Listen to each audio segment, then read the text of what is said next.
Merci à vous de nous avoir rejoints pour cette deuxième partie de journée, avec une troisième table ronde consacrée à l'émancipation. Quand le sport participe à l'émancipation, voilà une très belle ambition, celle que nous allons tenter d'explorer tout au long de cette troisième table ronde. Comment s'affranchir des stéréotypes de genre ou des préjugés liés au handicap? Quel chemin pour la promotion de l'égalité? Voilà des questions importantes qui vont être traitées par les intervenants de cette séquence, que j'invite à rejoindre la tribune avec Hakim Ouadassi qui animera cette troisième table ronde. Et comme vous en avez pris maintenant l'habitude depuis ce matin, pour démarrer cette séquence, eh bien, quelques images pour introduire le sujet avec une vidéo. Ça sera la dernière vidéo de la journée et il fallait évidemment qu'elle soit préparée par des jeunes. C'était important à l'INJEP que les jeunes interviennent aussi dans cette séquence d'une certaine manière. Une vidéo préparée par les jeunes du lycée Émile Duclos que je vous laisse découvrir tout de suite.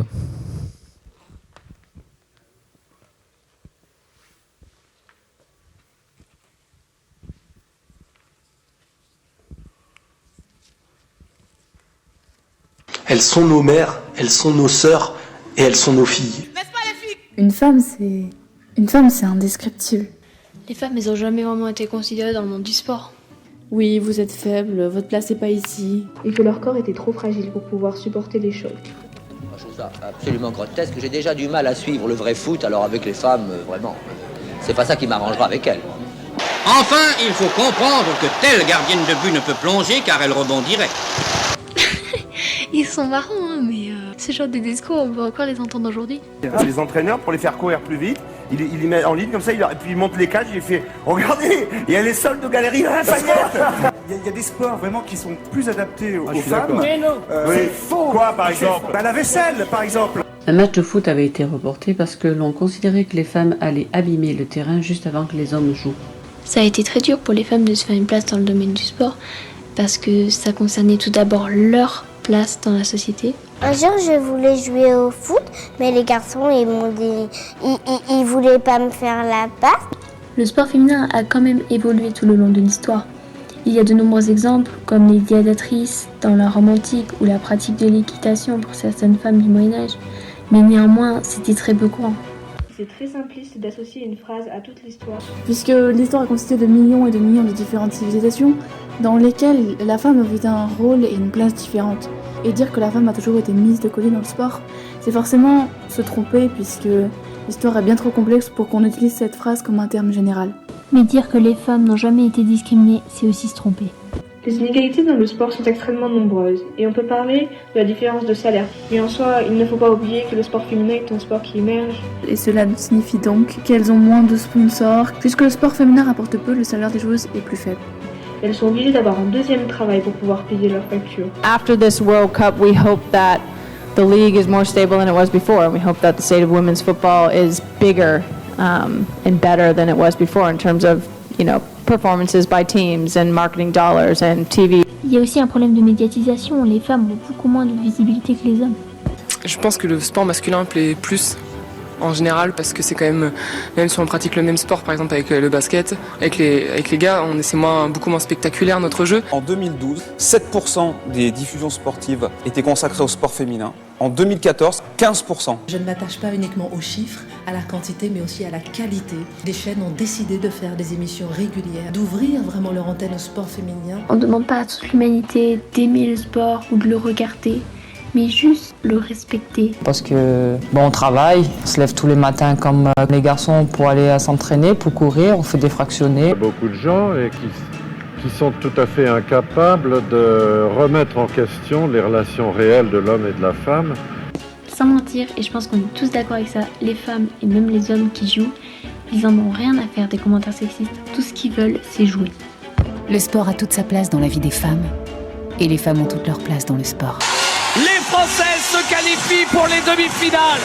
Que d'émotions, messieurs, dames. On a vécu un moment de sport fantastique. This is the first generation that navigates the world with the security and the confidence to treat women as equal. You guys and girls are the first ever. I'm going to say that again. You guys are the first ever. Our country has never seen this before. And it makes some people uncomfortable. But still, I say, just imagine the possibilities.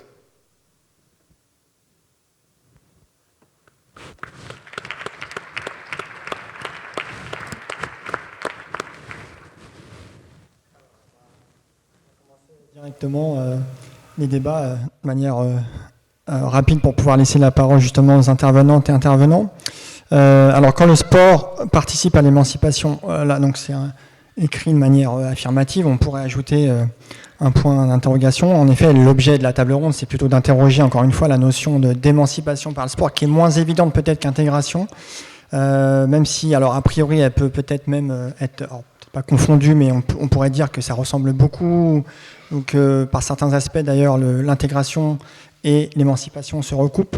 Alors personnellement, je pense que pas forcément, pas entièrement en tout cas, et qu'à la limite même l'émancipation, en tout cas quand on l'approche, quand on essaie de l'approcher sociologiquement, ce qui n'est pas évident et ce qui est finalement, je crois, peu fait dans la littérature sociologique, il me semble, c'est presque l'inverse finalement, aller voir l'inverse. Alors, donc c'est peut-être une tâche un peu compliquée qu'on a demandé aux intervenantes et intervenants, mais il me semble quand même qu'il y a ce sujet en dehors des sciences sociales et de la sociologie, cette thématique ou ce prisme est quand même de plus en plus, adopté. Essayer de voir en quoi, en effet, le sport participe de l'émancipation des actrices, des acteurs. Alors en effet, on a pas mal centré, vous allez voir dans les discussions, je pense, sur le genre. C'est une thématique qui s'impose, je crois, qui est importante dans le sport. Et aussi le handicap, pareil, pour des raisons un peu similaires finalement. Il me semble que c'est deux thématiques qui sont importantes. Il y en a évidemment d'autres, on ne peut pas tout traiter, donc on a fait aussi un choix, et c'est aussi par rapport aux personnalités qui sont présentes sur l'estrade. Alors en gros, je vais très vite. L'objectif principal de cette table ronde, en effet, c'est donc d'interroger l'idée selon laquelle le sport participerait ou pas de l'émancipation des acteurs.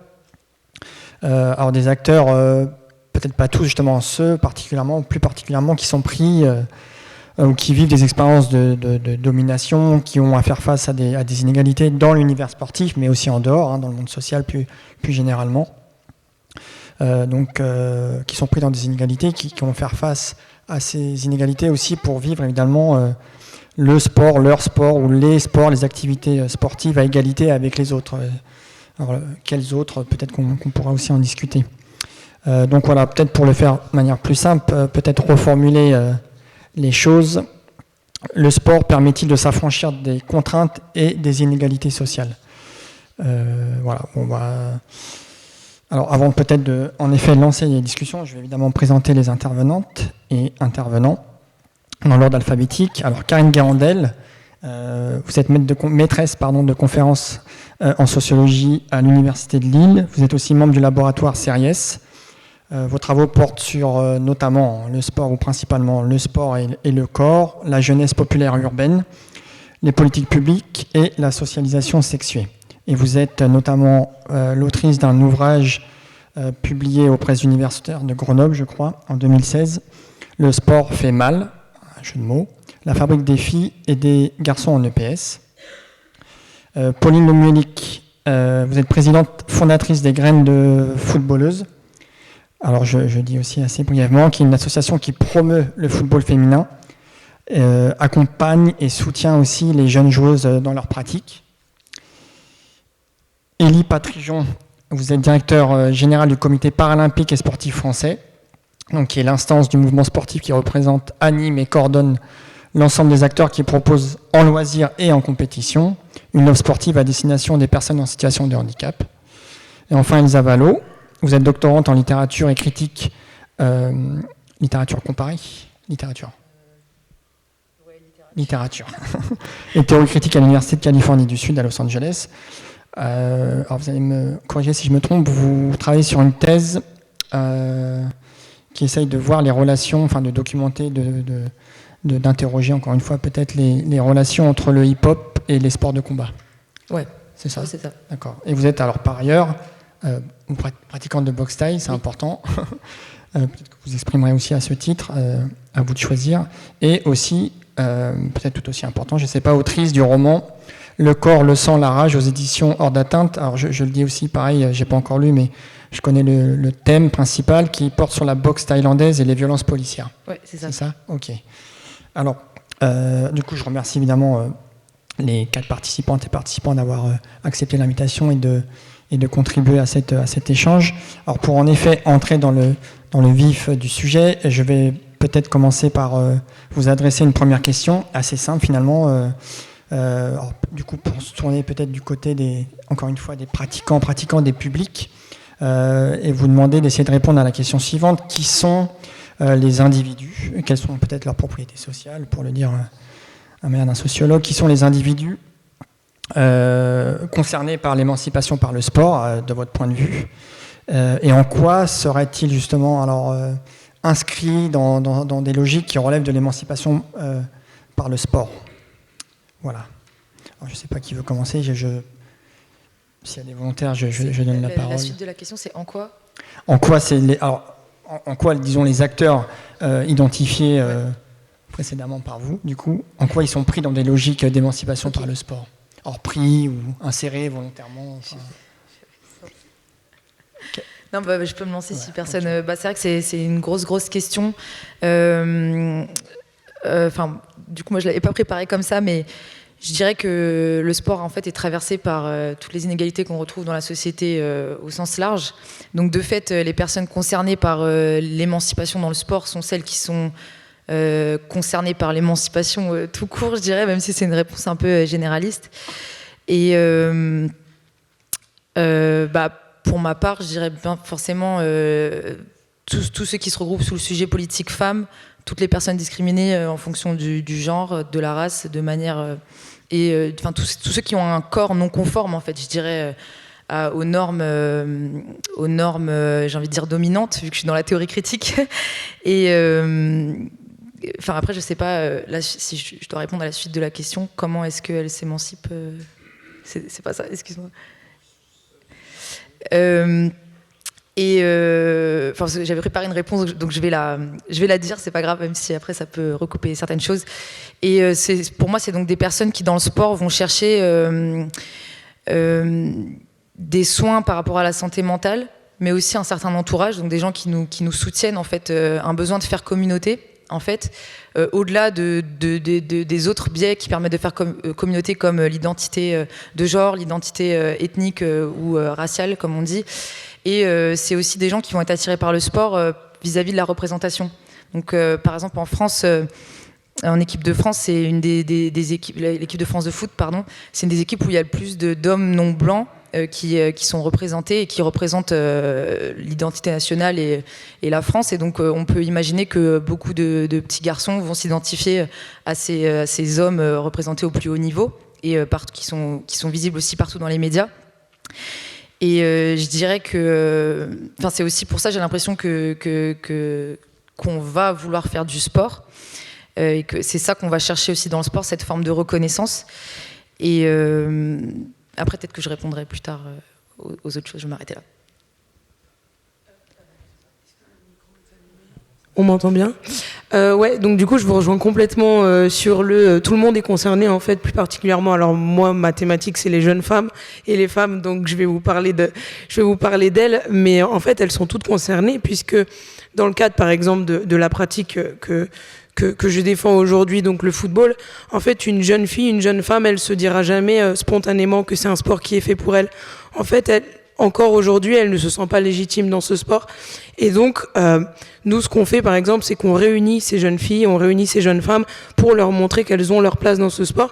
Et justement, là, c'est là où le sport est extrêmement important. Et justement, il y a cet aspect communauté. Hein. Nous, c'est ce qu'on fait. On dit que Graines de Footballeuses, c'est une association, mais c'est aussi une communauté de jeunes filles, de jeunes femmes qui se reconnaissent dans les valeurs du sport et qui profitent de ces événements, qui profitent de ce sas un peu de confiance qu'on leur donne pour s'émanciper grâce au sport. Et finalement, en fait, on utilise le football comme prétexte pour leur donner confiance en elles et pour qu'elles prennent conscience qu'elles occupent un terrain qu'elles n'étaient pas leur étaient pas forcément prédestinées au départ, mais qu'elles ont toute leur place sur ce terrain. Je reviens sur justement toutes les filles, toutes les femmes sont concernées. Nous, on se rend compte, enfin en tout cas moi, quand j'ai commencé Graines de footballeuse, je me disais qu'il fallait faire un focus peut-être sur les quartiers prioritaires et que ces jeunes filles, ces femmes n'avaient pas forcément la même chance d'accès au sport. Mais en fait, on se rend compte que des barrières, il y en a partout, que ce soit dans des quartiers plutôt favorisés, enfin dans des arrondissements plutôt favorisés de Paris ou dans les banlieues parisiennes. Finalement, il y a des barrières qu'on ne voit pas. Je prends des exemples, un tout simple. Dans un quartier plutôt favorisé de Paris, on va pas se dire spontanément ma fille va faire du foot. En fait, plutôt d'autres sports.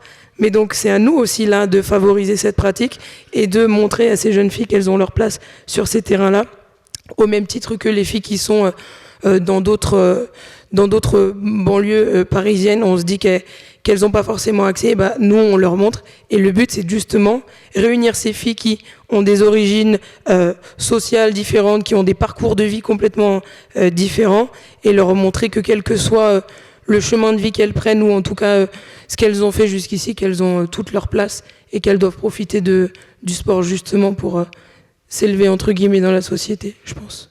Voilà. Merci. Oui.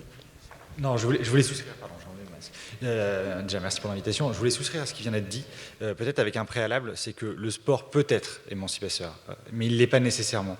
Et ça, je pense que c'est important de le poser en termes de problématique d'emblée, parce que on est traversé à la fois par toutes les discriminations de la société, par tous les maux de la société, et parfois on les amplifie. Le sport peut amplifier un certain nombre de dynamiques sociales, de dynamiques de domination, etc. Et je pense qu'il est important de bien repartir de ce point de vue-là, parce que à certaines conditions, le sport peut être émancipateur, et il peut l'être de plein de manières. Il n'y a pas une seule manière qui est émancipatrice dans la pratique sportive. Et ce que vous venez de souligner, à mon sens, est décisif, parce que nous, on le rencontre aussi beaucoup dans nos pratiques, ce qu'on appelle parasportives, donc en parallèle des sports classiques. La question de la communauté et la question de se rassembler à un moment entre pairs, entre gens qui se ressemblent un petit peu parfois. Ben c'est le mot sas est l'exact mot pour qualifier la situation. Vous avez parfois besoin de ça pour revenir un peu dans le droit commun de la société. Vous avez peut-être besoin de ça pour vous affirmer, pour reprendre confiance. Nous, on le voit dans nos parcours de gens accidentés. Quand vous avez pratiqué un sport, que votre corps est abîmé, qui ne ressemble plus à ce qu'il était avant, et ben repasser par le vestiaire où vous étiez, c'est pas facile, ça nécessite du chemin, ça peut prendre du temps, que parfois ça n'arrive jamais, parce qu'on va toujours vouloir être avec les autres, et que tout ça sont des formes acceptables, des formes à promouvoir de pratiques sportives qui vont être émancipatrices. Je pense que c'est vraiment important de se le dire, parce que on s'enferme parfois un peu dans des débats où on se dit bon bah voilà, on se regroupe, les gens se regroupent, ils sont tous les mêmes, etc. Oui, mais d'accord, les gens sont tous les mêmes, mais les gens qui sont tous les mêmes et qui se regroupent sont souvent des gens qui, dans la société, ont un vécu de domination, qui, dans la société, ont un vécu de relégation et qui ont besoin de ce sas-là et de cette organisation-là. Et donc revenir à ça, le sport peut être émancipateur, me semble être, à mon sens, vraiment le point de départ du débat. Éventuellement les propos de Karine Garandel, mais alors, en effet, il ne s'agit pas forcément de dire que les jeunes, par exemple, les jeunes qui vivraient en QPV, en quartier prioritaire de la ville, seraient les seuls concernés par l'émancipation par le sport, ou même par l'intégration par le sport, et toutes les guillemets nécessaires.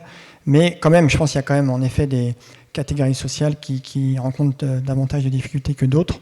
Donc peut-être que, en effet, Karine Garandel, vous pouvez peut-être dire 2-3 mots là-dessus. Oui. Merci pour votre invitation. Je suis désolée, moi ça va être un peu plus formel. J'ai préparé mon petit papier. Donc pour répondre à votre question, oui, en France, les plus jeunes, plus les jeunes sont d'origine modeste, avec des parents sans diplôme, et moins ils pratiquent de sport, et plus se creuse le déficit de pratique des filles. Et quand on s'intéresse de manière spécifique à la pratique sportive dans les quartiers populaires urbains, on constate que les filles pratiquent encore 2 fois moins de sport que les garçons de la même origine sociale et territoriale, mais également 2 fois moins que les jeunes françaises dans leur ensemble. Leur socialisation sportive est également moins précoce, moins variée, moins intensive et moins compétitive que celle des garçons. Dès l'âge de 12 ans, la pratique sportive de ces filles de cité baisse de manière significative.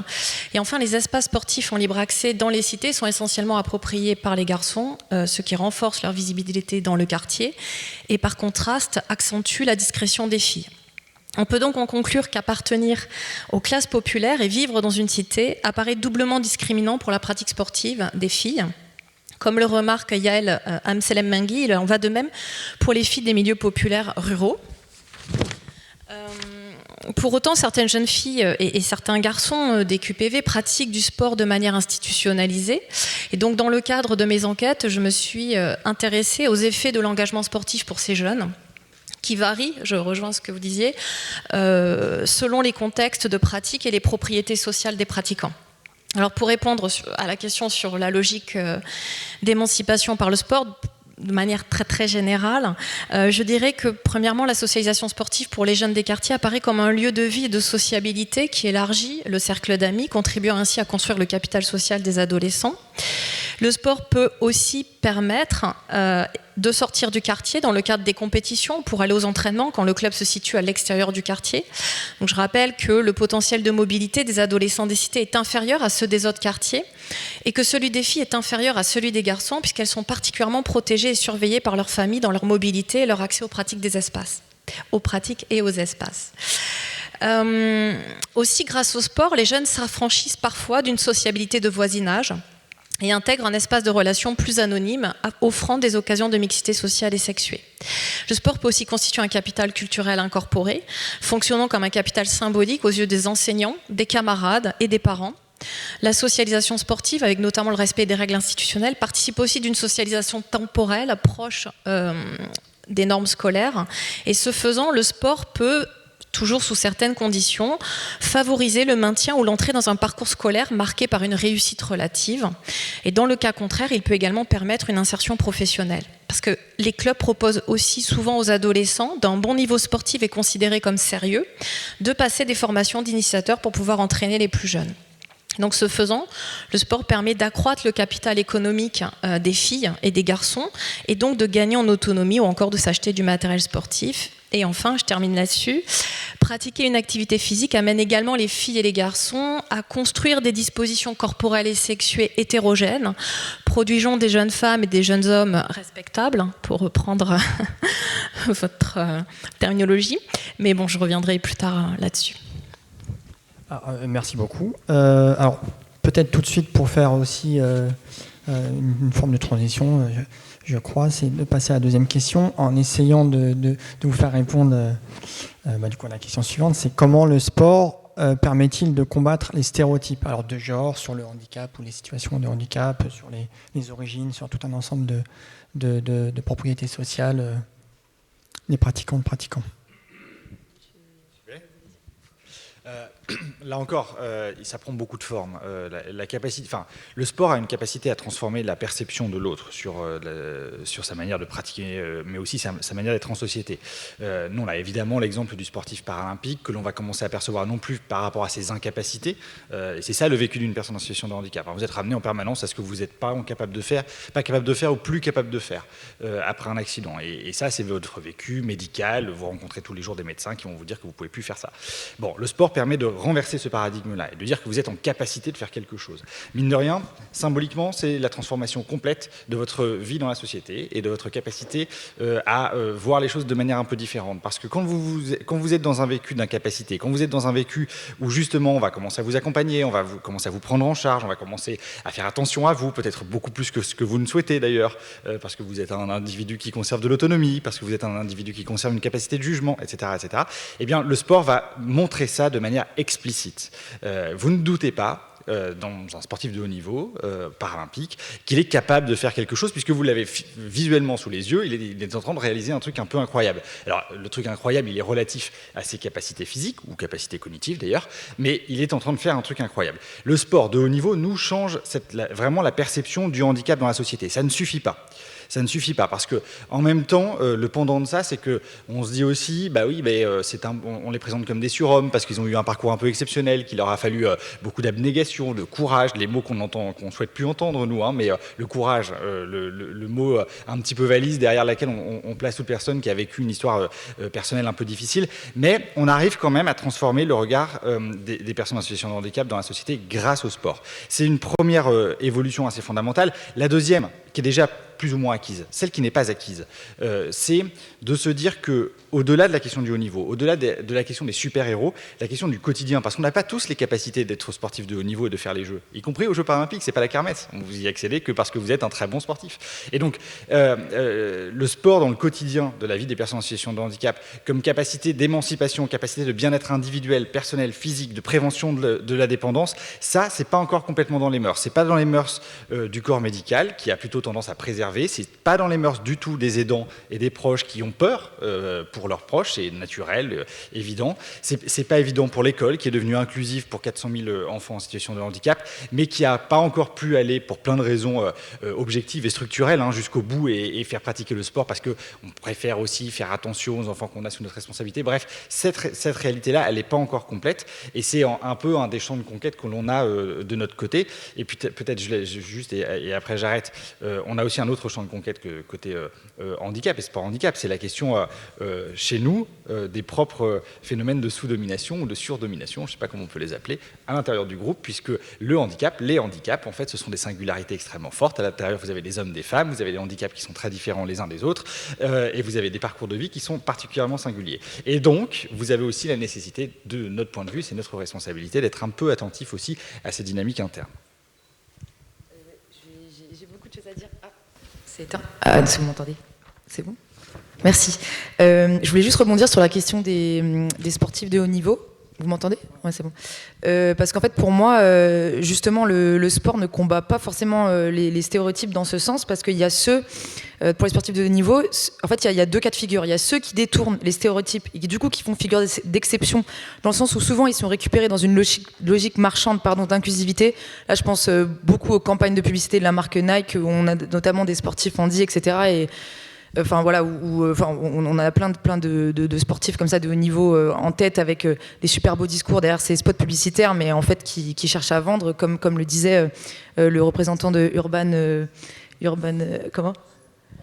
Runners, voilà. Je trouvais ça vachement intéressant. Et il y a ceux qui décident au contraire d'utiliser leur statut pour faire une médiation différente et donc pour déborder un peu du sport. Et là, je tiens quand même à citer donc Colin Kaepernick, qui était un sportif d'un des sports les plus violents de la planète et qui pose le genou à terre pour justement montrer que la vraie violence n'est pas celle forcément de son sport, mais celle qu'il y a en dehors de son sport, et qui du coup se fait radier par la suite. Aux derniers Jeux Olympiques, il y a eu Kristina Tsimanouskaya, comment ? Oui, récupéré par Nike en plus. Oui, voilà. Et Fethi Nourine, donc était ce judoka algérien qui déclare forfait parce qu'il refuse de combattre contre un judoka israélien. Donc voilà, c'est des décisions autonomes, je dirais, de la part de ces sportifs de haut niveau, qui sont assez intéressantes, parce que là, qu'ils se fassent récupérer ou pas, c'est quand même des décisions prises pour essayer de donner une médiation différente du sport, et peut-être, c'est des tentatives en fait, qu'on les pense ratées ou pas. Il y en a plein d'autres exemples d'ailleurs. Ça, c'est pour le cas des sportifs de haut niveau, et effectivement, c'est quelques, même pas anomalies, mais c'est quelques exceptions. J'aurais des doutes sur la manière dont elles ruissellent ou dont elles changent la pratique au quotidien. Là, je vais donner un exemple historique et ensuite un exemple personnel. Donc, moi, je suis une compétitrice de boxe thaï, donc dans un club où souvent il y a très peu de femmes. Et en fait, j'ai fait face à un double standard. C'est-à-dire que quand j'étais débutante, on s'occupait pas trop de moi parce qu'on n'attendait pas de moi que je fasse de grandes performances. Et maintenant que je suis compétitrice amatrice, en tout cas confirmée, j'ai plusieurs titres. On me met de côté parce que je suis la seule femme du groupe compétiteur, en fait. Donc j'ai toujours ce double standard, que je gagne des combats ou que je reste amatrice. En fait, on va soit attendre de moi que je n'ai fait pas de performance, et si je fais des performances, je passe en dessous des hommes qui font des performances. Donc en fait, là, on voit pareil que, j'ai un peu l'impression de ce plafond de verre, que je serai jamais la priorité de ma salle finalement. Et une petite approche historique quand même que je voulais préciser. Puisqu'on est en plus ici au comité, dans un lieu lié au comité olympique. Il faut savoir qu'en 1904 à Saint-Louis, donc les JO, les Jeux Olympiques, je crois que c'est les 3e Jeux Olympiques de l'histoire, sont organisés donc en dehors de l'Europe. C'est dans ces Jeux Olympiques-là qu'on a mis en place le système bronze, argent, or. Donc c'est vachement intéressant aussi comment un corps devient un corps en or. Moi, je trouve ça hyper intéressant à analyser. Et c'est pendant ces mêmes Jeux Olympiques qu'en fait ont été mis en place les Anthropology Days, ce qu'on appelle les journées de l'anthropologie. Donc c'était par le directeur des Jeux Olympiques a aussi mis en place ces espèces de Jeux Olympiques qu'on appelle aujourd'hui les Jeux Olympiques de la honte, mais qui étaient en fait des Jeux Olympiques racistes, où on mettait en compétition différentes communautés natives. Il y avait des Aïnous du Japon, il y avait des natifs américains. C'est aussi pendant certaines compétitions sportives de cet événement qu'il y a eu une équipe de femmes natives américaines qui ont battu en fait des américaines blanches au basketball, et ça avait fait énormément de bruit dans la presse à l'époque.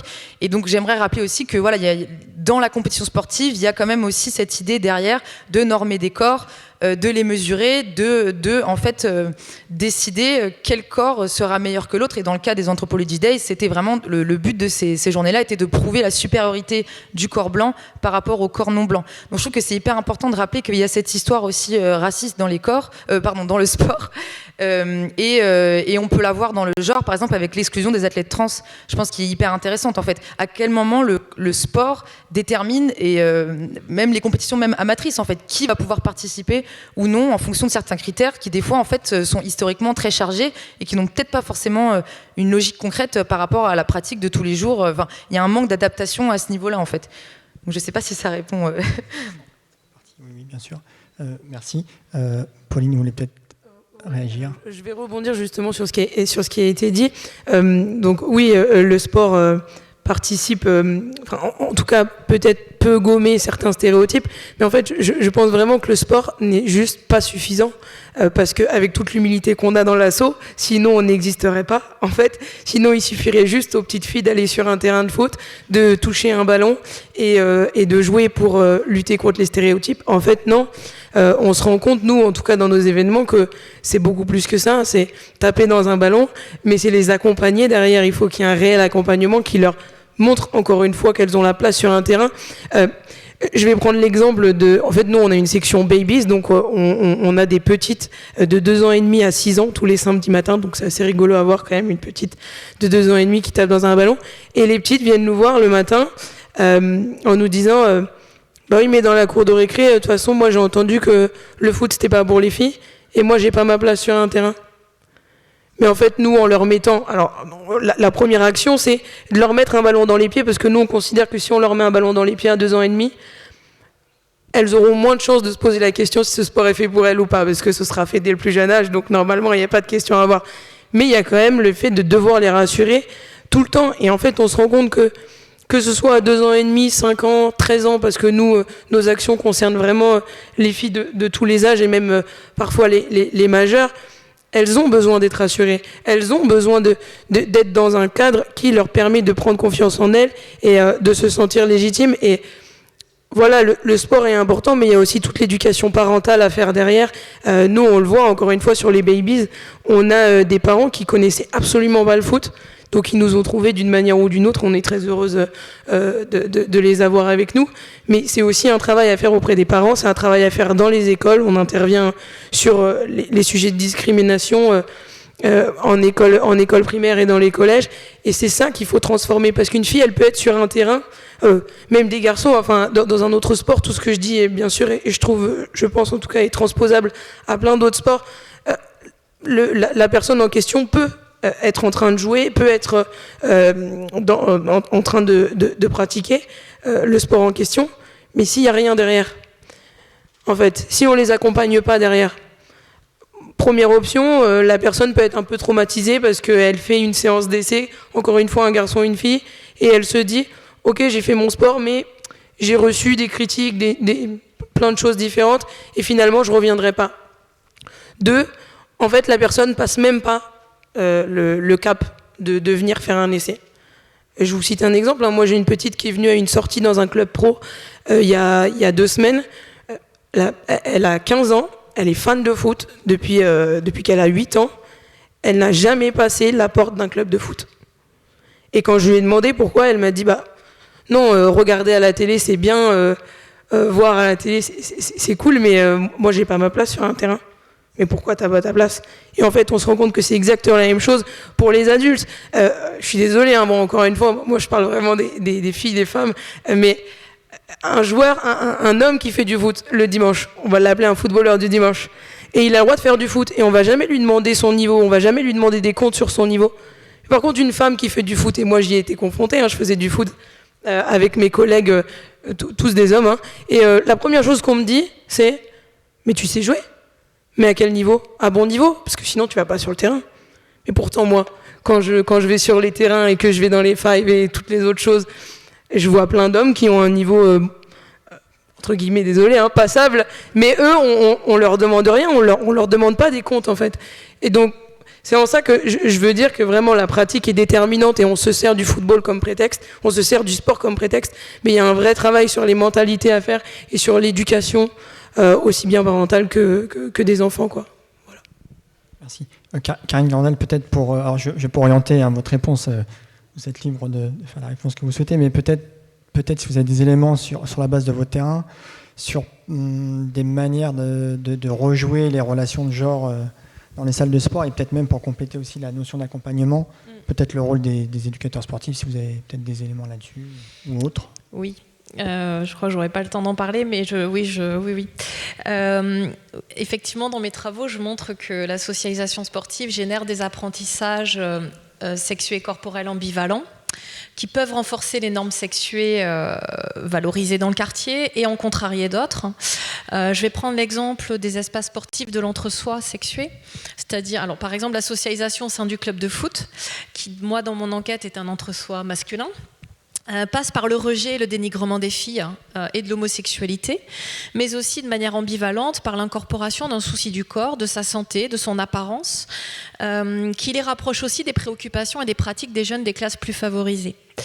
Et donc, sans éloigner radicalement les garçons des sociabilités de rue, le club de foot leur permet d'intérioriser une virilité populaire, respectable, qui se passe aussi par le respect de certaines normes institutionnelles et l'adhésion au discours des entraîneurs sur la maîtrise de soi ou sur le jeu collectif, entre autres. Si je prends l'exemple des filles, j'ai enquêté sur un club de gymnastique à visée compétitive qui était largement réservé aux filles.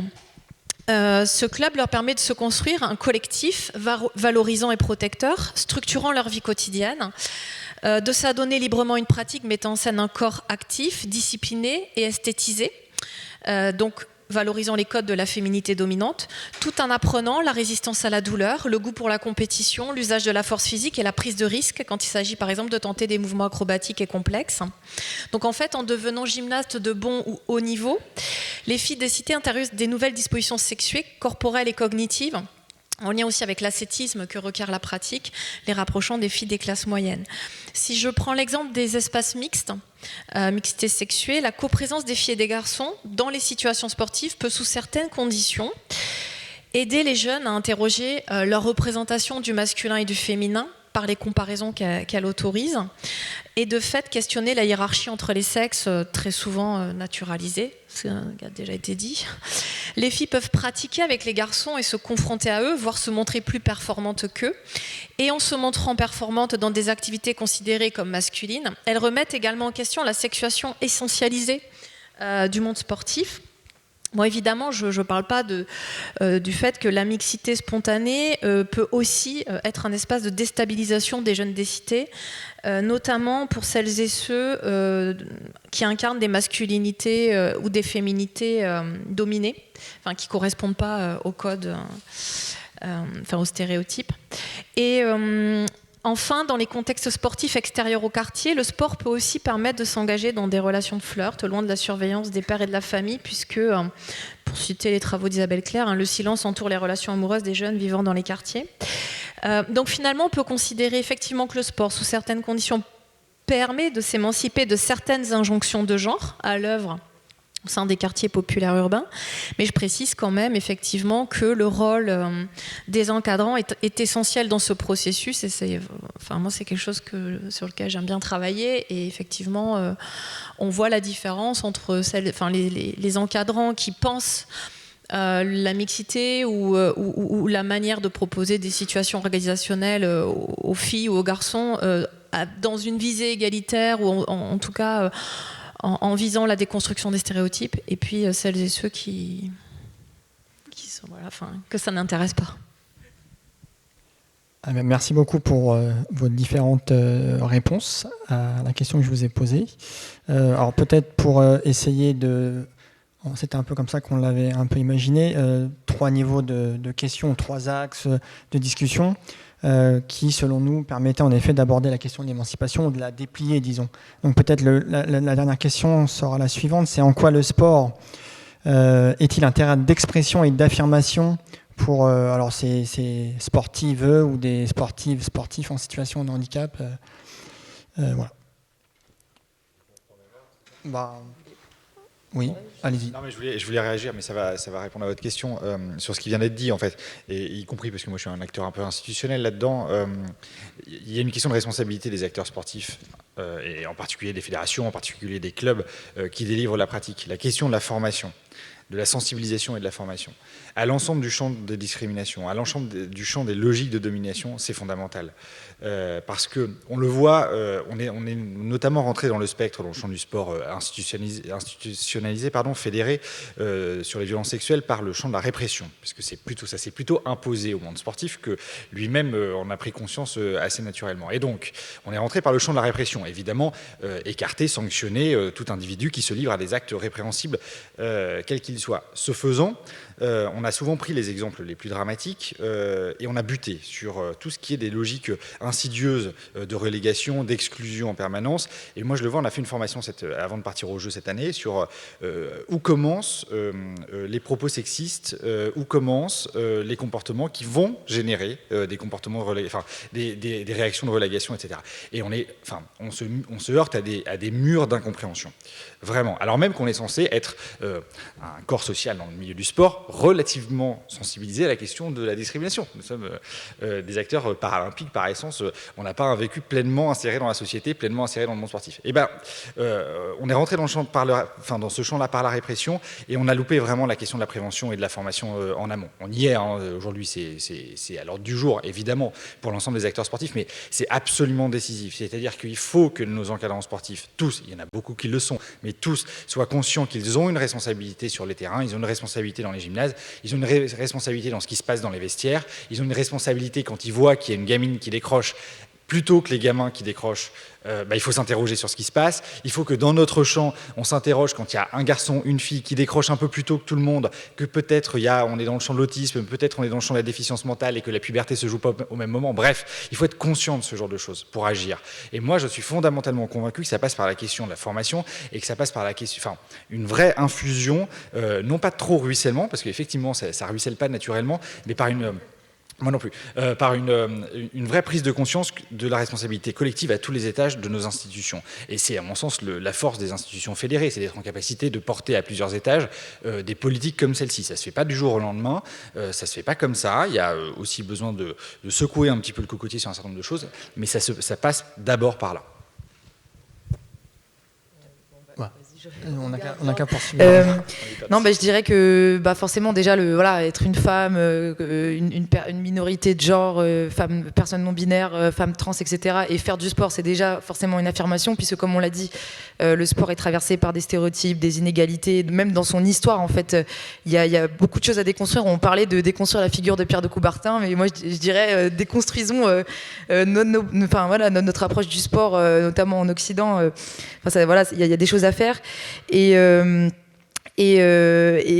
donc être une femme, faire du sport, c'est se concentrer sur soi et passer déjà moins de temps à la charge mentale, par exemple. C'est aussi une forme de soin qui va au-delà des soins que la société demande aux femmes, donc tout ce qui est beauté du corps, etc.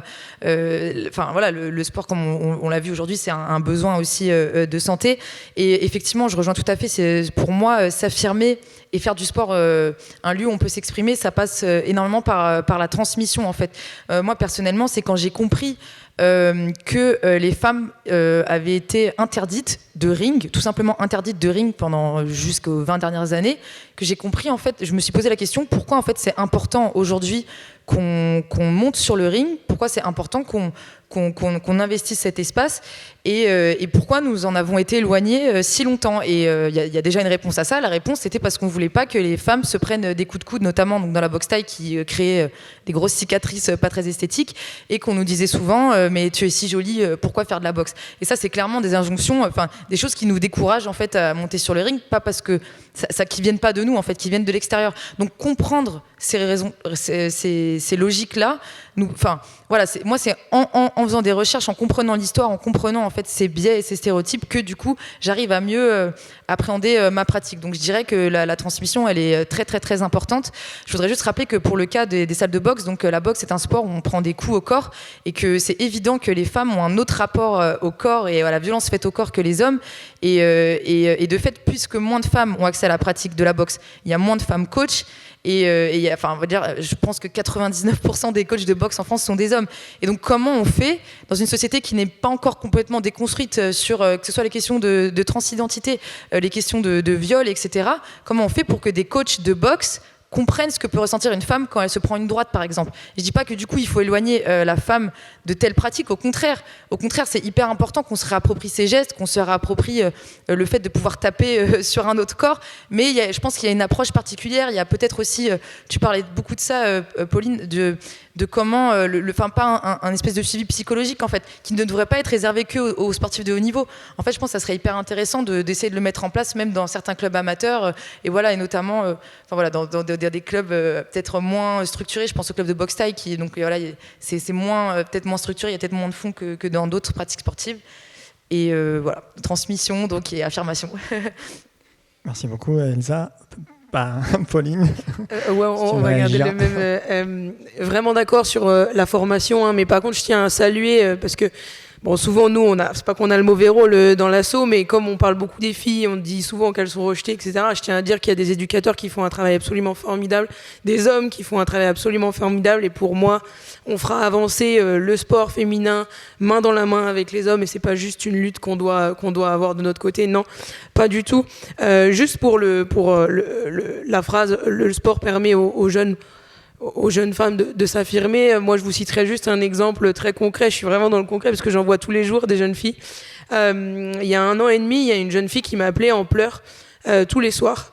Elle vient de Bobigny et elle me disait, je l'ai connue grâce à la page Instagram de Graine de Footballeuse. Donc on s'était vraiment jamais rencontrés. Elle m'a appelée il y a 1 an et demi et elle me disait, je comprends pas, j'ai pas confiance en moi, j'ai pas ma place sur un terrain de foot. En plus, je reprends ces mots, hein, je suis gros, j'ai rien à faire sur ce terrain, mes parents me poussent pas, j'ai envie d'être prof de sport, mais en même temps je peux pas le faire, je me sens pas bien.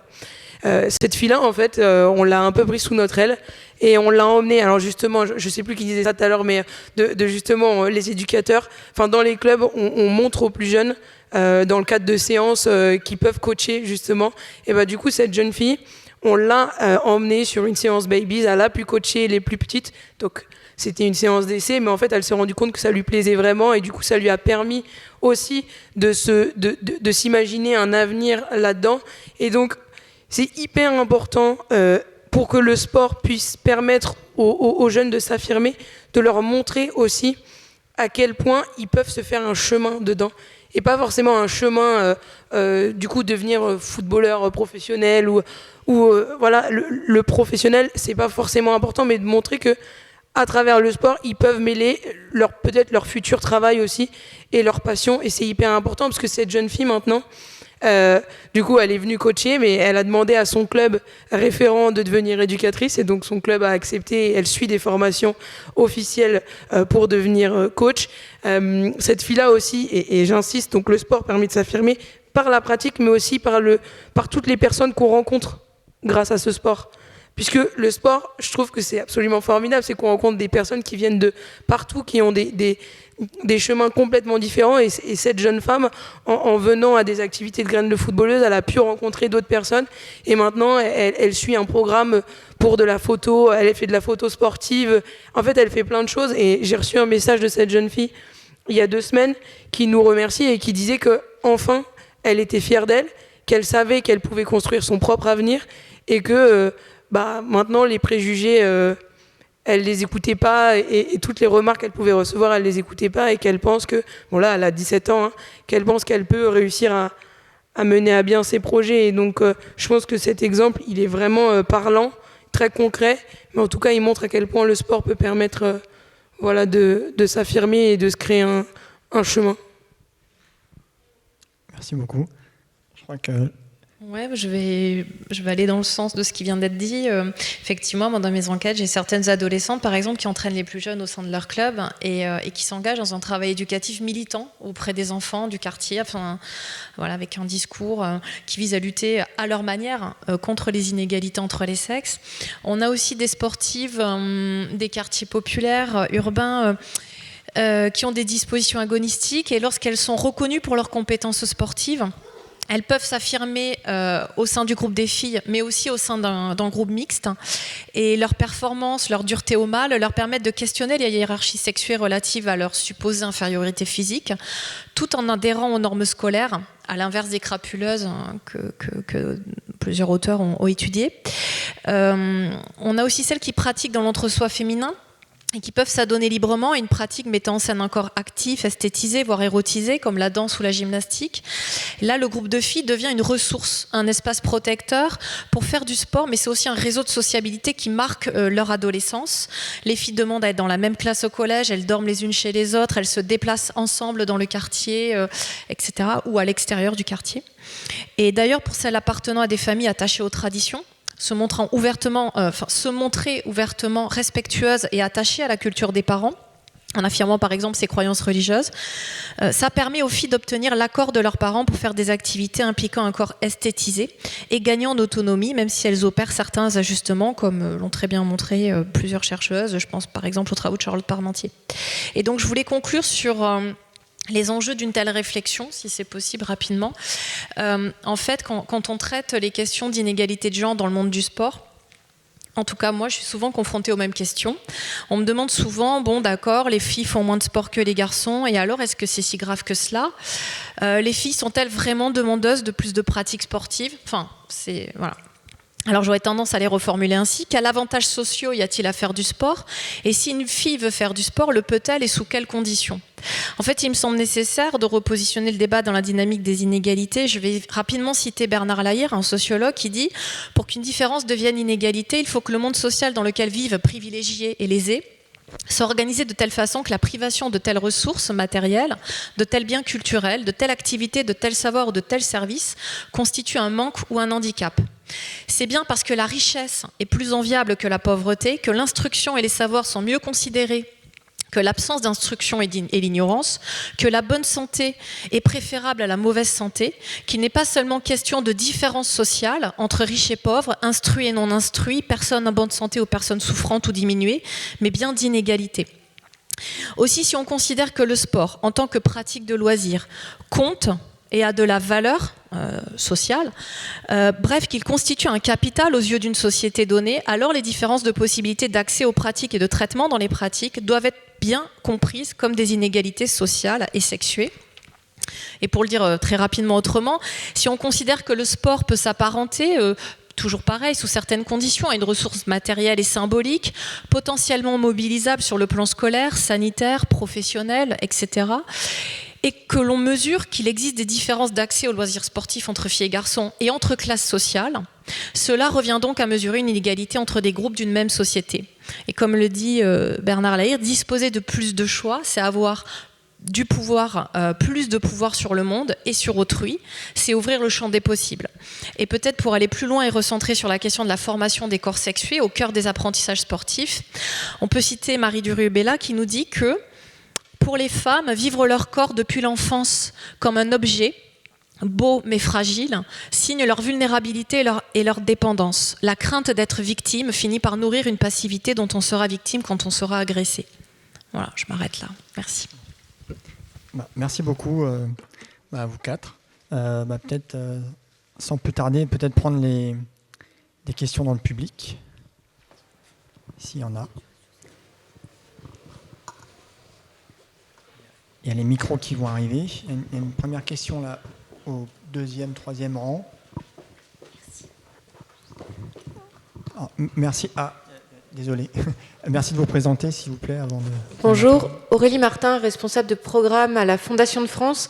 Je me permets une petite intervention, parce que depuis ce matin, toute cette table ronde résonne beaucoup avec les travaux actuels de la Fondation de France. Je tiens à informer l'ensemble du public que vous avez 2 appels à projets aujourd'hui qui utilisent le sport comme des leviers d'insertion, intégration, reconstruction, réparation. Le premier qui s'appelle Femmes et Sport vers un nouveau départ, qui fait un petit peu écho à ce que vous disiez ici, puisque l'objectif ici, c'est d'utiliser le sport comme un levier de reconstruction pour des femmes vulnérables, donc qui peuvent être des femmes victimes de violences. Ça fait résonance aussi au jeudi 25 novembre. Mais nous avons aussi un autre appel à projet qui s'appelle Sport et santé en territoire fragile, qui a vocation, lui, à utiliser le sport comme une thérapie non médicamenteuse dans les parcours de santé des patients en milieu rural et dans les quartiers politiques de la ville. Voilà, donc n'hésitez pas à vous rendre sur le site de la Fondation de France. Merci pour cette information. Il y a une question là devant.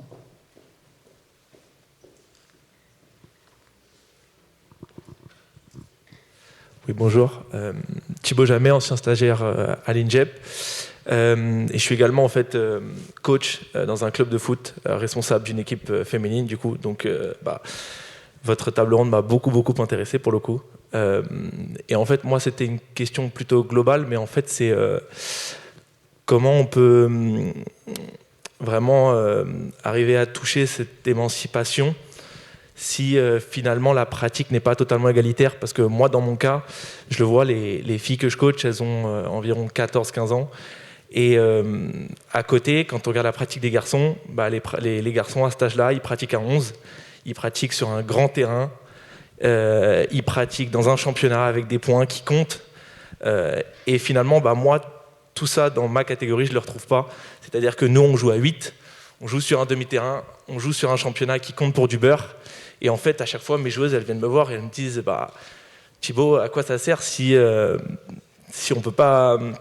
Elles ont des copains qui jouent au foot dans le même club et finalement, elles se retrouvent face à un sentiment d'injustice et elles peuvent pas s'émanciper totalement en fait. Elles peuvent pas pratiquer avec la même égalité que les garçons. Du coup, voilà. Merci beaucoup pour votre question. Peut-être avant de répondre, s'il y a une autre question, c'est peut-être bien de fonctionner par 2-3 questions. Mais oui, je crois que là au milieu. Et après aussi, oui. Allez-y, s'il y a le micro, désolé. Oui, allez-y, madame. Donc, je suis Mathilde Renaud-Tinacci, donc chargée d'études et de recherche à l'INSEP. Je vois qu'il y a la lumière dans les... Il n'y a pas de souci. C'était juste en fait une question un peu générale, mais en réponse à ce qui était dit sur les stéréotypes chez les femmes, notamment par rapport à la boxe. Moi, c'est quelque chose que j'ai beaucoup entendu quand j'étais jeune. Je voulais faire de la boxe et c'était vraiment une volonté de ma part. Et c'est vrai qu'on m'a beaucoup découragée à me dire, mais tu risques d'avoir finalement le visage abîmé. C'est dommage quand on est une femme. Et c'est vrai que ça m'est resté aujourd'hui. Je suis plutôt sportive, mais dans tous les sports, je fais attention à ne pas m'abîmer entre guillemets. Et peu importe la pratique sportive, c'est vraiment quelque chose que j'ai à l'esprit et je pense que donc j'ai vraiment été socialisée à ça. Et du coup, en fait, la question, c'est, on voit beaucoup que les femmes essayent de rentrer en fait dans le sport, d'avoir une identité en fait de sportif. Je me dis, mais finalement, on agit encore du côté féminin.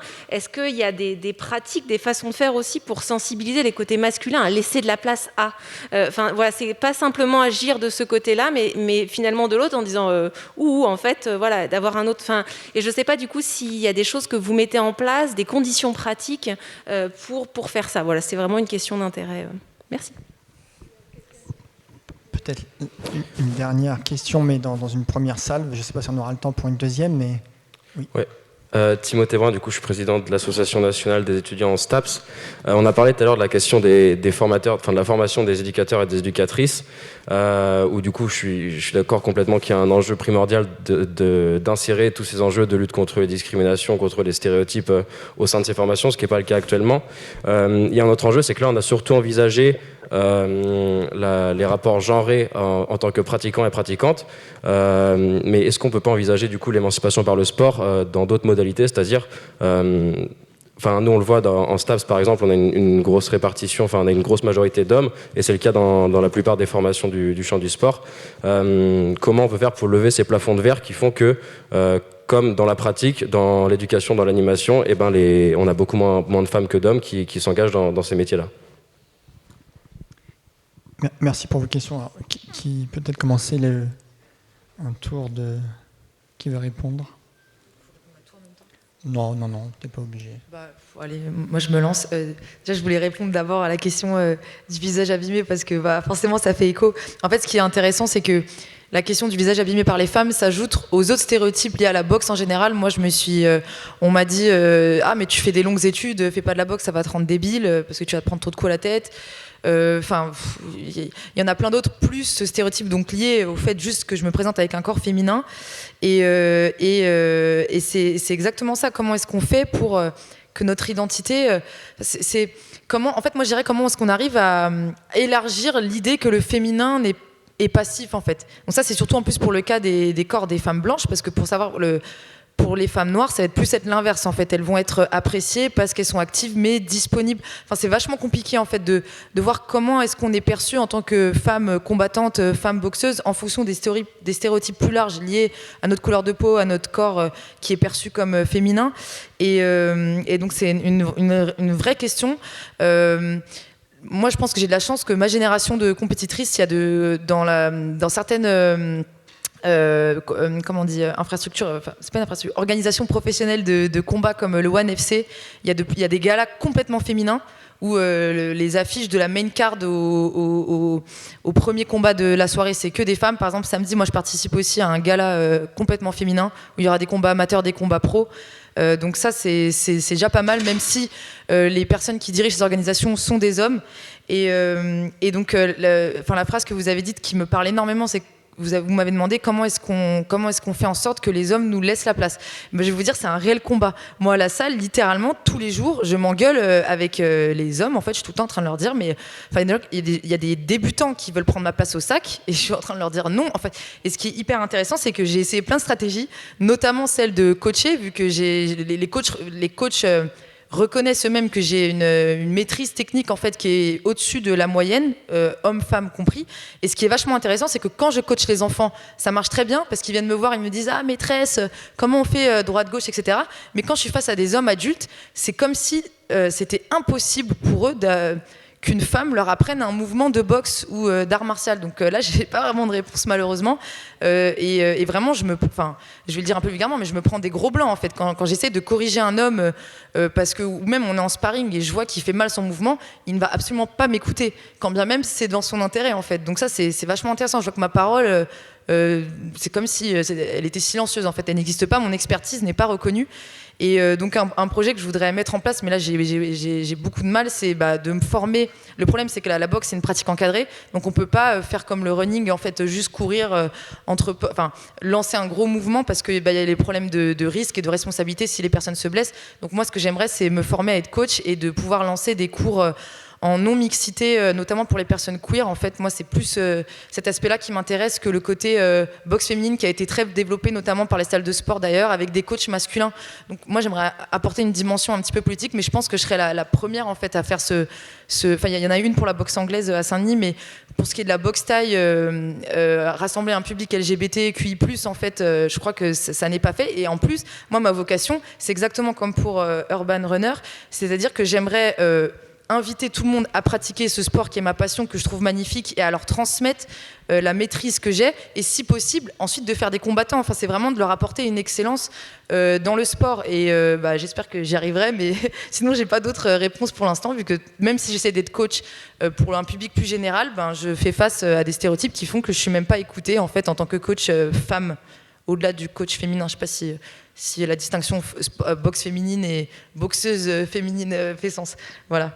C'est pour répondre à cette première question. Moi, je vais peut-être du coup répondre à la question foot. Vous pointez quelque chose d'hyper intéressant, et c'est vrai, en fait, on a vu, on entend souvent, oui, après la Coupe du Monde, il y a eu de plus en plus de licenciés. Certes, en tout cas, moi, quand j'ai commencé le foot, où j'étais en mixité en Normandie à 7 ans, où j'étais la seule fille de l'équipe pendant 5 ans, et que maintenant je vois qu'il y a plein d'équipes, je vois qu'il y a des choses qui ont évolué. Effectivement, il y a une multitude de sections féminines qui se sont créées, mais en fait, qu'est-ce qu'il y a derrière ? Et c'est la question que vous posez, du coup, que vous mettez sur la table, parce qu'effectivement, on a plein d'équipes féminines. Enfin, il y en a quand même pas mal, surtout en région parisienne, je dois le dire, parce que je pense que la réalité est quand même assez différente dans les plus petits dans les plus petites villes. C'est vrai qu'en région parisienne, on a cette chance-là, il y a énormément d'équipes. Mais qu'est-ce qui est concrètement fait, en fait ? Parce qu'on crée des sections féminines, mais est-ce que derrière, il y a les championnats qui vont avec ? Est-ce qu'il y a les arbitres qui vont avec ? Alors moi, je dis toujours, ok, c'est bien. Alors j'ai joué à peu près, j'ai joué en Régional 1, Régional 2, R3, District, et en fait, on se rend compte, bon, je pense que ça a évolué, mais j'ai des amis qui sont en District depuis longtemps et qui m'ont dit, mais avant, on n'avait même pas d'arbitre officiel. Maintenant, on a la chance d'avoir un arbitre officiel, mais voilà, parfois les arbitres de touche, pas du tout. Donc, et en fait, effectivement, il y a une démultiplication des licenciés, d'accord, c'est bien, mais qu'est-ce qui se passe concrètement derrière ? Et c'est ça la question. Donc malheureusement, la réponse que je vais vous donner, elle va pas vous plaire, parce que je vais vous dire que moi, je fais partie des optimistes et pas des pessimistes. C'est que je pense qu'on avance dans le bon sens, mais que le chemin, il va être très très long, et que c'est pas demain qu'en tout cas, on arrivera à avoir des championnats pour toutes les jeunes filles, des équipes complètes, un vrai accompagnement pour les clubs qui galèrent, mais à recruter des jeunes filles et qui arrivent avec une section féminine ou une équipe de U11 de 3 petites filles, et on leur propose rien à ces clubs-là. On propose pas de de rassemblement. Moi, ce que je peux vous suggérer, en tout cas, c'est que je trouve qu'en région parisienne et aussi ailleurs, on a cette chance d'avoir énormément de collectifs, énormément d'associations qui proposent des événements, qui proposent des tournois hyper intéressants. En tout cas, je sais qu'au mois de juin et au mois de juillet dernier, il y avait beaucoup de tournois. Et d'emmener ces jeunes filles dans les tournois pour qu'elles puissent se rendre compte que déjà, elles ne sont pas toutes seules, elles ont un sport à faire valoir, que leur place, elles l'ont gagné. Et pour l'instant, c'est la réponse que je peux vous donner. Mais qu'en tout cas, je croise les doigts pour que demain, ces jeunes filles dont vous parlez, elles puissent avoir le droit à un vrai championnat et une vraie reconnaissance, en tout cas. Je leur souhaite, j'espère. Merci. Elie, peut-être ? Plusieurs éléments de réponse, mais je partage tout ce qui vient d'être dit, donc je ne complète pas là-dessus. Je pense qu'il faut trouver le curseur entre renforcer la mixité, c'est-à-dire s'habituer à l'autre et s'habituer à la différence, s'habituer à quelque chose qui n'est pas pareil. Je pense que c'est global dans l'ensemble des champs de la vie, tout court, et particulièrement dans le sport. Ça peut prendre la forme d'équipes mixtes, ça peut prendre la forme de championnats mixtes, ça peut prendre plein de choses. Pas assez développé dans le monde du sport à mon goût. Je crois que j'ai vu tout à l'heure le président de la Fédération française de badminton. C'est une discipline qui a, dans le champ paralympique, des disciplines mixtes. Un garçon, une fille qui jouent ensemble, qui ont fait des bons résultats aux Jeux à Tokyo. Et voilà, typiquement, vous avez des gens qui ont l'habitude de faire du sport ensemble, vous avez des gens qui vont vivre ensemble la même aventure sportive, exactement la même, c'est le même terrain, et donc vous êtes déjà dans des formes d'habitude. En même temps, et plutôt aspect politique public là, de réfléchir quand même, notamment dans la question des créneaux d'utilisation des équipements sportifs. Comment sont utilisés ces équipements sportifs ?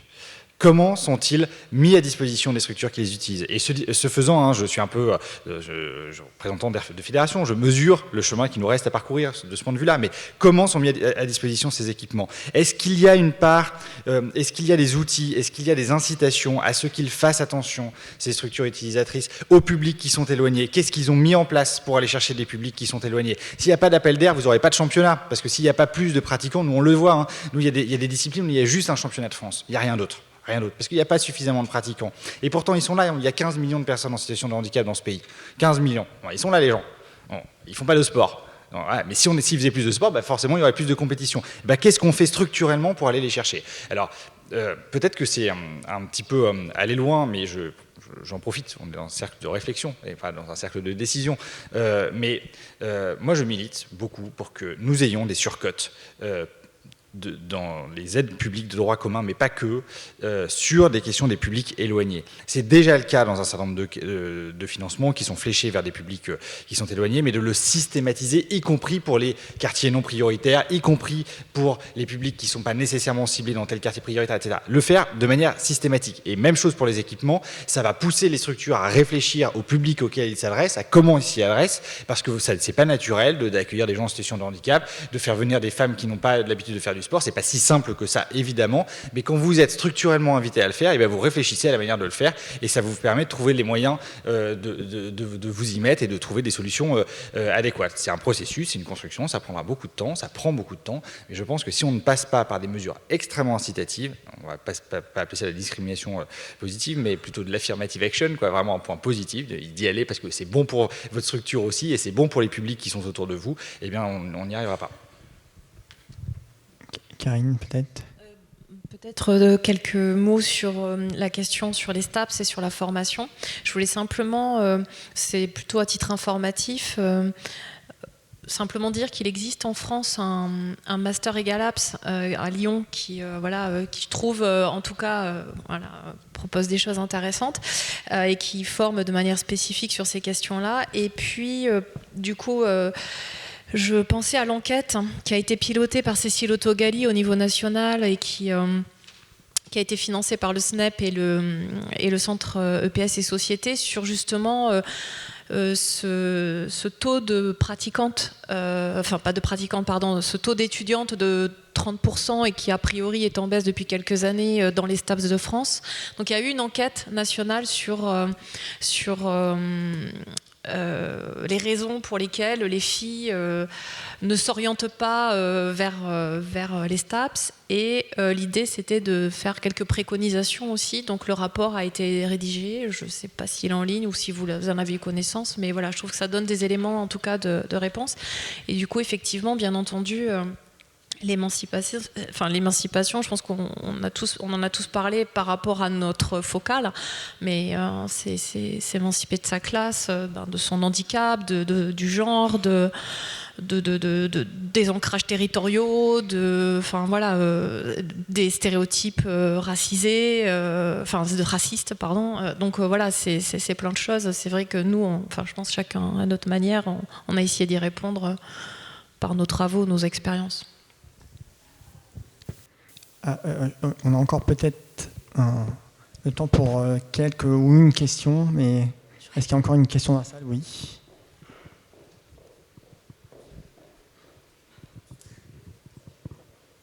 Oui, bonjour, Anne-Sophie Cousteau, je suis la chef de la mission expérimentation et évaluation des politiques publiques à l'INJEP, mais là je vais plutôt prendre ma casquette d'ancienne sociologue du genre, plus pour une remarque pour changer vraiment les représentations qui sont en profondeur et qui font que c'est difficile de faire bouger tout ça. Il y a le fait que les filles puissent jouer au foot, que les personnes trans puissent faire de la boxe taille, mais il y a aussi le fait que les garçons et les hommes puissent faire des activités féminines. Et là, finalement, on n'en a pas parlé, mais ça ne va pas susciter le même rejet, mais ça va susciter aussi un rejet qui va être de la moquerie d'un petit garçon qui va faire de la danse classique. Ou voilà. Et je me demandais si, puisqu'il manquait une dernière question, je me suis lancée. C'est une excellente question. Remarque. Peut-être le monsieur, une toute dernière là-bas. Bonjour.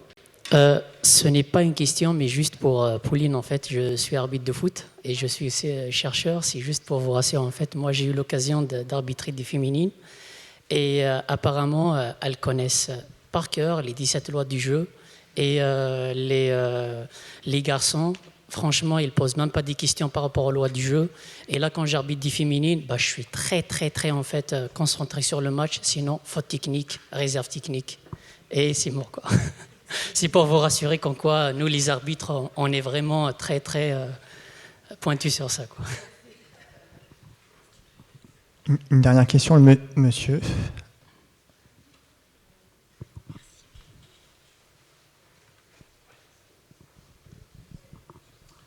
Oui, j'ai posé une question ce matin, mais je me représente. Laurent Gougy, directeur éducation jeunesse et sport à la région Centre-Val de Loire. Ce que je voulais indiquer, dans la continuité de ce que disait M. Patrijon, c'est qu'il ne faut pas non plus mésestimer toute la contractualisation parce qu'on peut se dire une région, on est un petit peu loin du terrain, parce que ces choses-là se passent effectivement dans les villes, dans les quartiers.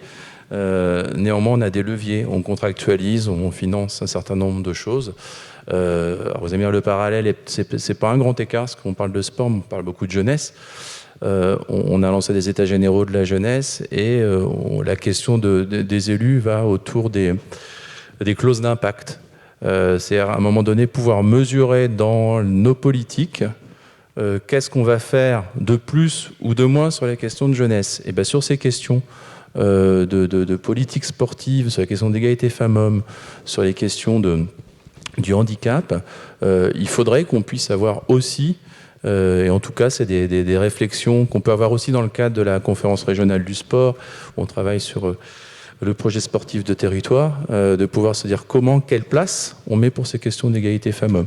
Ça passe par plein de choses, hein, mais quand on parle par exemple le financement au titre des missions d'intérêt général pour les clubs professionnels, est-ce qu'on s'assure que les clubs féminins, les équipes féminines de plus haut niveau ont les mêmes financements? Voilà. Et sur le sport handicap, c'est exactement la même chose. Donc c'est des choses où justement la dynamique territoriale elle doit nous permettre d'aller plus loin, mais déjà nous, on doit pouvoir regarder dans tout ce qu'on fait comment on peut pousser les curseurs un petit peu plus loin et avoir une grande vigilance, parce qu'il faut le travail que vous faites. Et j'ai trouvé les interventions très complémentaires et très intéressantes.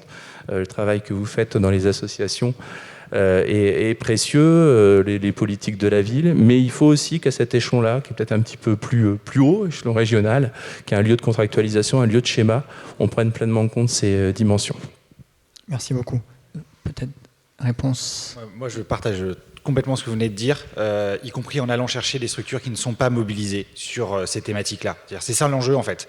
C'est-à-dire ne pas ghettoiser, et parce que sinon, l'accès à la pratique sportive, il se passe par le club de proximité. Ce sont les clubs de proximité qui permettent l'accès à la pratique sportive de primo-intention, non ultra compétitive, non de haut niveau. Et donc vous avez besoin que vos clubs de proximité soient mobilisés. Et pour ça, il faut identifier ceux sur lesquels on a des leviers et qui ne sont pas impliqués sur ces questions-là. Pour moi, c'est essentiel sur les publics, sur tout public en fait.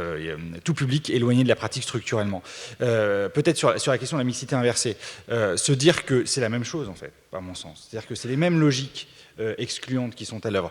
Globalement, celles sur l'orientation sexuelle, pour aller vite, pour les petits garçons qui vont faire de la gym, qui vont faire de la danse et ce genre de choses. Donc on est là aussi sur une exigence de formation, une exigence de sensibilisation des acteurs. Et puis peut-être, je vois la ministre est arrivée, et je sais que c'est un des points sur lesquels elle est attentive, la question de la diversité des dirigeants. Je pense qu'on n'en a pas parlé là, mais faire évoluer, faire en sorte que les structures, de manière globale, intègrent la diversité des publics dans leurs organes de direction, c'est aussi un moyen de faire prendre en compte les publics qui ne sont pas justement là. Et donc c'est un des enjeux sur lesquels il faut travailler. C'est des changements de mentalité. C'est très long. Les changements de mentalité, ça ne se fait pas avec un simple levier et il n'y a pas de grand soir quoi, pour aller vite. Mais ça fait partie aussi des éléments. Et quand vous avez plus de femmes dans les organes de direction, quand vous avez plus de personnes en situation dans les organes de direction, quand vous avez fait attention à faire monter des pratiquants dans vos organes de direction, eh bien, vous avez derrière des réflexes qui arrivent. Ou alors des vigies, au pire, et au mieux des réflexes. Donc pour moi, c'est un des leviers aussi fondamentaux sur lesquels on peut agir structurellement, au-delà de tout ce qu'on a pu évoquer jusque-là. Merci. Moi, je voulais juste pour répondre vite fait aux pratiques inversées, je questionnerais aussi qui se moque en fait, qui se moque de ces petits garçons. Donc personnellement, j'ai pas une expérience qui permettrait d'observer ça, mais j'ai fait par exemple des études littéraires où il y avait que 2 garçons. Enfin, je le suis encore. Il y a 2 garçons dans les classes, etc. Et j'ai pas l'impression que les moqueries viennent forcément du groupe féminin en fait, dans un sens. Donc c'est toujours ça aussi, c'est questionner qui se moque de ces petits garçons ou ces petits enfants. En fait, on ne sait même pas eux à quoi ils s'identifient, ils n'ont pas encore d'orientation sexuelle, etc. Donc, ça serait aussi quelque chose que je questionnerais. Et juste pour revenir aussi sur cette idée de, effectivement, qu'il y ait plus d'inclusion peut-être au niveau des dirigeants. En fait, je voulais juste faire une petite remarque. Par exemple, moi, dans ma salle de boxe, on a déjà cette notion d'intégrer des personnes. Il y a un mois, il y a une personne sourde qui est venue s'inscrire. Et personne ne signe dans la salle de boxe, mais il nous montrait avec son écran, on a tout de suite compris, on l'a tout de suite intégré.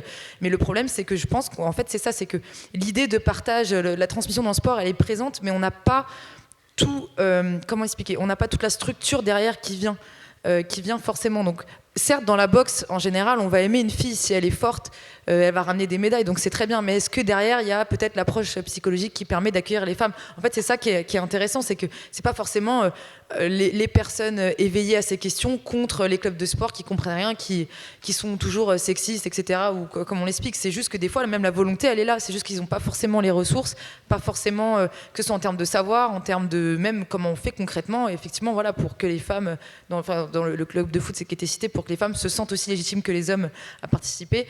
Et enfin voilà, c'était juste pour compléter. Merci beaucoup. On va conclure cette table ronde. Merci beaucoup à toutes et tous pour ces échanges qui étaient très riches.